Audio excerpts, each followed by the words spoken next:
எந்தெந்த கோலங்களுக்கு வந்து சக்தி அதிகம், எந்த கோலத்திற்கு வந்து சூக்ஷ்ம வடிவம் ரொம்ப அதிகமா இருக்குன்னா 8 இதழ் கொண்ட தாமரை.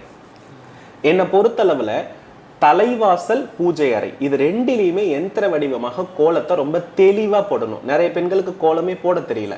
கோலம் வந்து நிறைய பேருக்கு உண்மைதான். சரிங்களா, கோலத்தை வந்து அலங்கோலமாக என்ன பண்றாங்கன்னா ஒரு அதாவது கோலம் என்பது என்னன்னா ஒரு பெண்ணினுடைய மனதினுடைய தெளிவு தான் கோலம். எந்த பெண் வந்து அழகாக கோலம் போடுகிறாங்களோ அந்த பெண் போல ஒரு வழிகாட்டக்கூடிய செயல் வந்து அந்த குடும்பத்துல யாருமே இல்லைன்னு அர்த்தம். இப்ப எல்லாம் பெண்கள் போடுறதுக்கு பதிலா அதுக்கே ஒரு வேலைக்காரங்க வச்சுக்கிறாங்க. அதனால வந்து கட்டாயமா என்ன பண்றது இல்லைன்னா அந்த பெண்ணுக்கு இருக்கக்கூடிய தெளிவும் பொறுமையும் யாருக்கும் இருப்பதில்லை.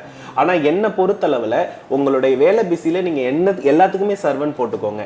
ஆனா இந்த கோலம் போடுற விஷயத்தை மட்டும் ஒரு வீட்டுல வந்து பெண் அந்த வீட்டு தலைவி செய்யும் பொழுதுதான் அந்த வீட்டுக்கு வந்து சக்தி அதிகம் அப்படின்னு